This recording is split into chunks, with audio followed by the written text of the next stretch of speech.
Yung pinagkaiba sa Pariseo nung panahon ng Panginoong Jesucristo.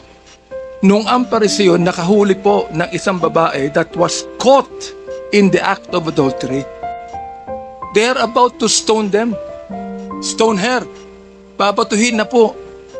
O nilapit po nila kay Kristo. At sinabi po nila sa ating Panginoong Jesucristo, "O, anong gagawin mo dito? Sapagkat ayon sa aming batas, in flagrante delicto ito, dapat to batuhin hanggang sa mamatay." Ano pong ginawa ng Panginoon? Mr. President, Mr. Chair, siya po ay sumulat doon sa ground. Wala siyang sinabi, sumulat lamang po sa ground.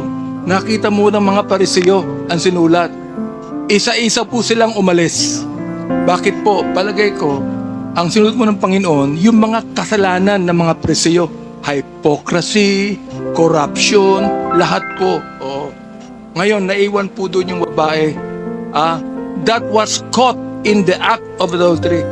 Ang sabi po ng Panginoon sa kanya, "Where are your accusers?" Ang sabi po ng babae, "None, Lord."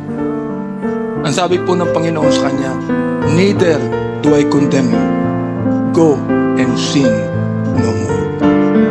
Hindi ho ba mas maganda yung salita ng ating Panginoon doon, Mr. Chair, Mr. President? Hindi na ako papatay siya. Retire